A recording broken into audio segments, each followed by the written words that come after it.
ndageza matumbu aya izvozvi ndakumageza futi nevinegar.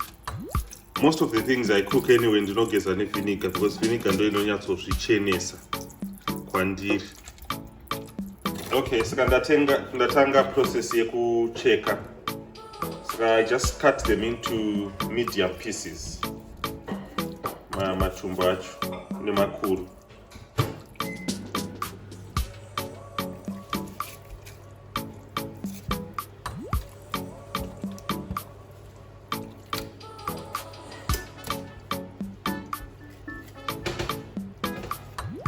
Saka medium piece size yacho for matumbu ndinosiya about nearly 10 centimeters ngangoti. Saka guys, ndapedza kusuka matumbu nemakuru. They are very clean now. Prepare my ingredients angu. Saka ndine onions aya, ndine peppers, red peppers, ndine garlic. Saka I want to keep these flavors kuti are simple and delicious kuitira kuti taste yematumbu nemakuru inyatsobuda. Ndine spice ndichashandisa Jamaican curry powder iyi. Then ndichashandisa Maggi, ndichashandisa pepper, black pepper iri in powder form. Then ndichashandisa salt Himalayan salt, any salt inoita, but ini ndo yandichashandisa. Ndichashandisa vegetable oil any oil inoita, vegetable, sunflower, whatever you've got, kana uda kubika recipe iyoyi.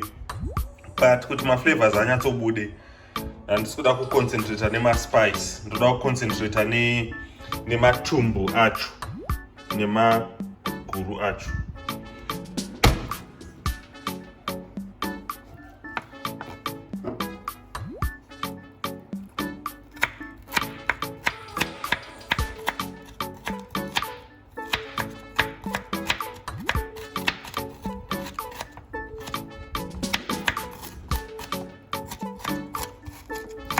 I've just chopped my garlic. Saka garlic yangu ndaichopa ndakuiisa manje matumbu angu nemakuru angu.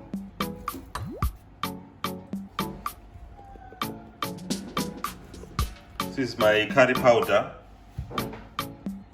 Ndakuisa black pepper,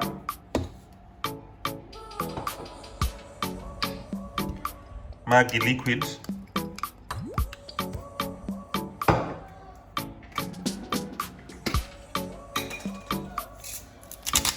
Himalayan pink salt, vegetable oil. Then ndakushipa a bit of a mix, just so that everything gets my onion nemadomasi zvonyatsosanganisika even before ndazviisa pamoto.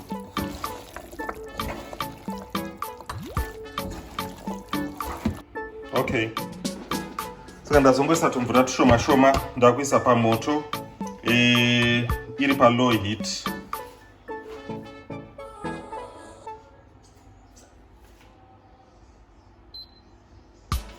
Saka ndazongoisa tumvura tushoma shoma since ndamageza neimwe mvura ndazanga asati anyatsoita completely thawed, uye mvura inenge irimo inozongobuda maari paanotanga kuboila. Saka ndoisa pa low heat, maybe pa 5. Ndoisa pa 5 ndomasiya aripo. Then chazodzoka ndichingokurakidzai kuti chii ndichavhara for now, then chaita carry on. Ndaisa mvura shoma nokuti ndikuita slow cook. Stove yapa 5, saka ndichamasiya ari ipapo tozodzoka tichicontinue.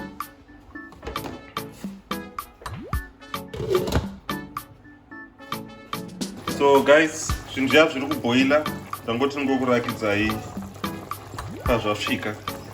Zviri kuboira mushe, saka ndichakurakidzai futi next time pazvinenge zvakuda kuita.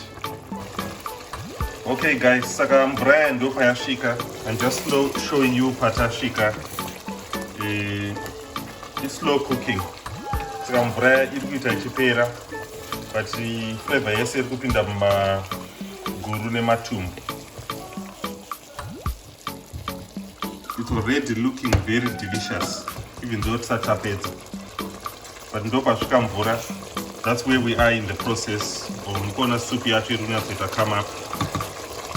Unfortunately steam iri kumbotikanganisa kunyatsobuditsa kuti munyatsoona kuti zvakaita sei, but onai henyu guru. So guys, apa ndo pasvika matumbu nemakuru edu. Handiti mukuona poto edu, mvura yedu yapera, yadzika.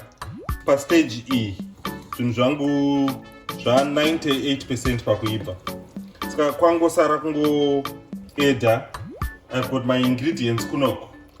My ingredients angu ndine fresh coriander, ndine onions, ndine shallots, ndine peppers, red peppers.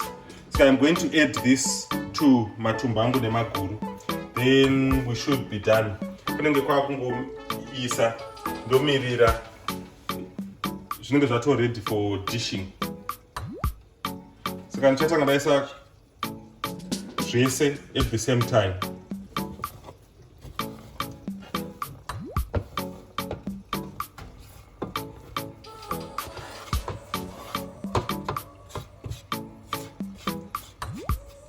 Saka izvi manje zvichatobringa matumbu angu nemakuru angu to life. Handisi kuzonyanyisa streak kunida kugara mupoto. Zvekuti zvaakuda kutoita so.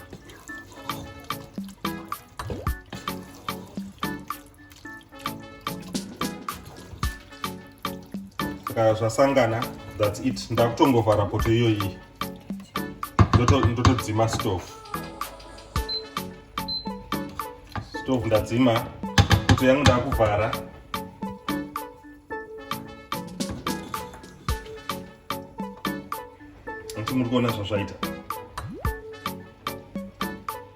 It tastes and looks delicious. Ante muri kuzviona. Ndo zvinoitwa matumbu nemakuru.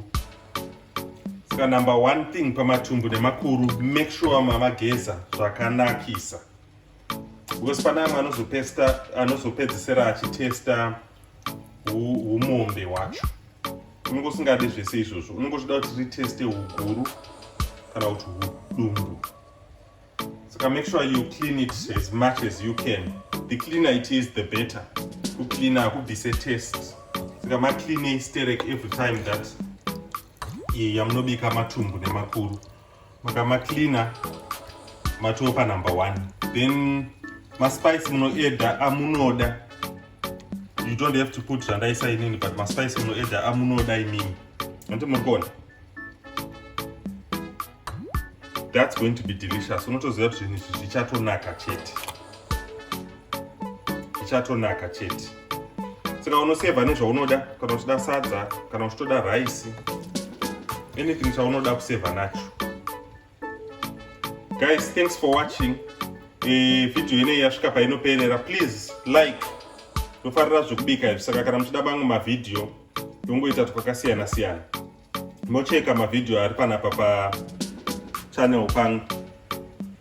Like, share, subscribe. Mokopo wakabikiro kandaitaka mumbonzwa kuti kanotesta sei. Handiti muri kuona. That's quality cooked food. Thanks guys. Thank you.